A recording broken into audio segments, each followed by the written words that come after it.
Hey everyone, have you ever thought about if you live in the US, does America really run on Dunkin? No, that's a trap.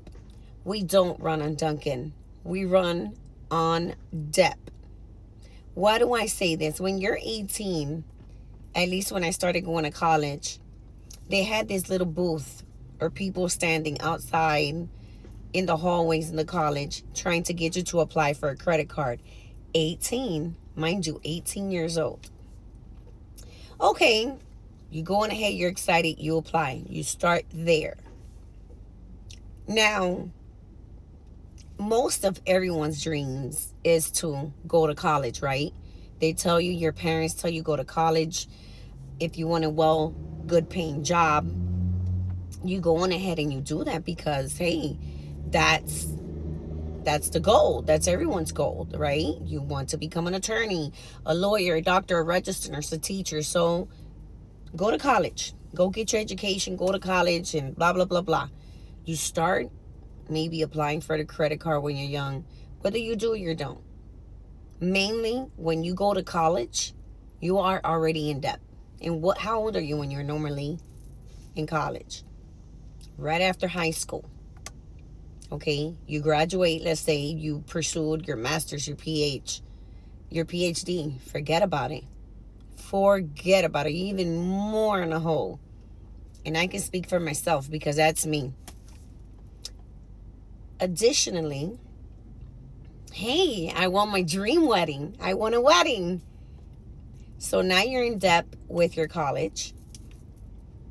You get married, and let's just say minimum $30,000 in a hole for a wedding. I'm not married, and do I want to be married? Absolutely. And I've always told myself, the day I get married, I want something very intimate, very small.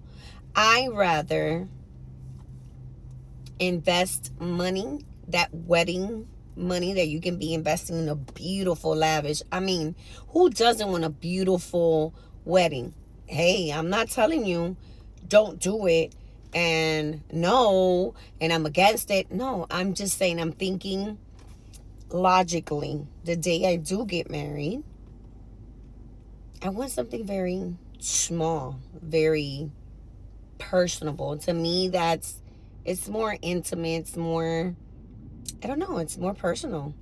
So I don't want this big lavish wedding. And even that, sometimes you can spend a few grand, but it's not, I'm hoping that it something small doesn't equate to even anywhere near 30,000, nowhere near 20,000, nowhere near 15,000, or who knows, a small wedding. I don't know I don't know, even to do something small.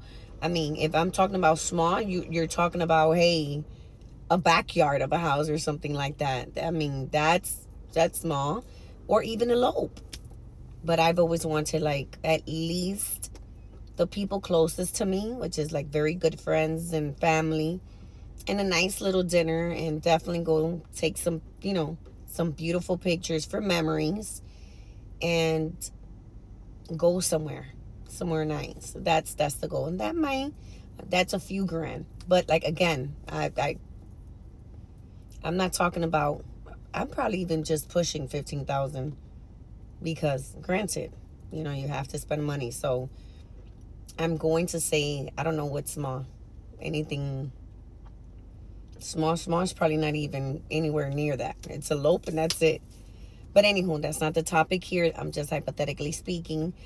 The just a minimum wedding, let's just say, is 30,000. Then you go on ahead, and guess what? Now you buy a house.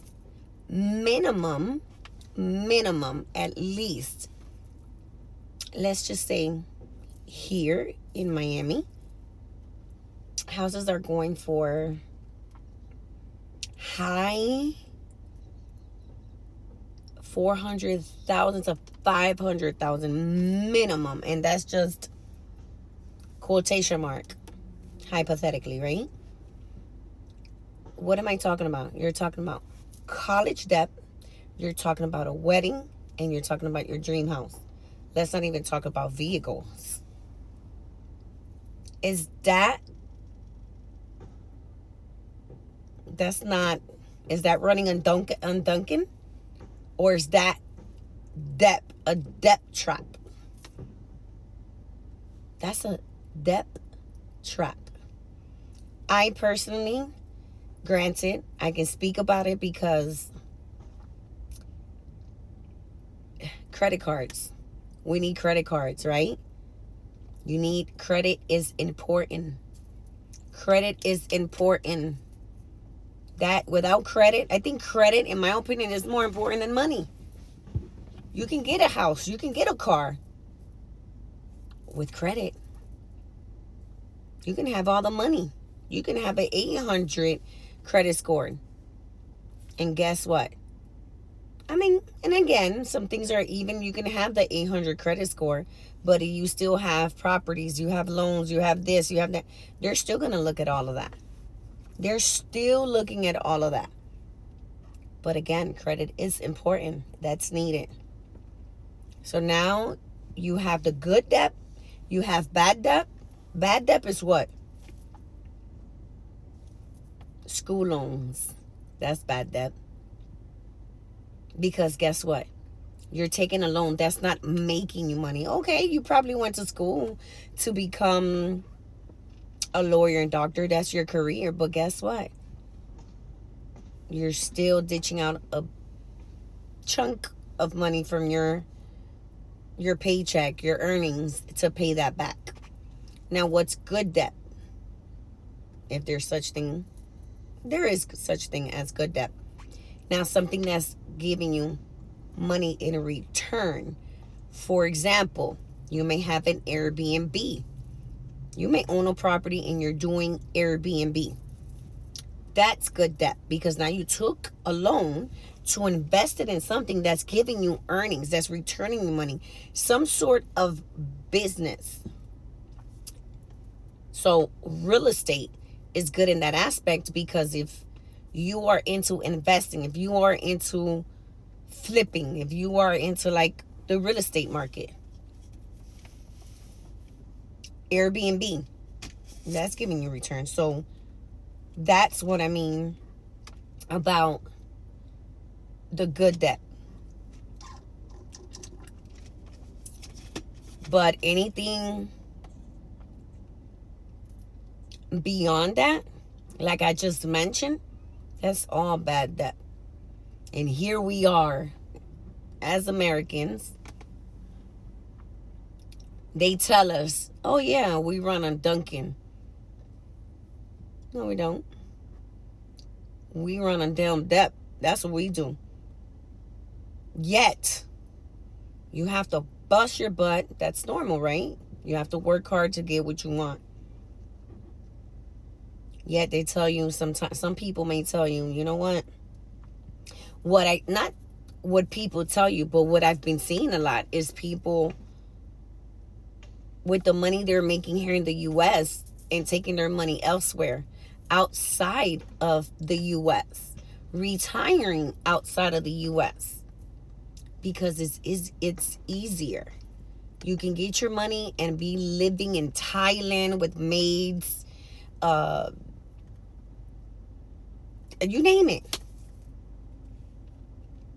Thailand, Dominican Republic, Colombia, Panama, Costa Rica, where you can retire comfortably. You don't have to be 70, pushing 75, 80, damn near still working your butt off.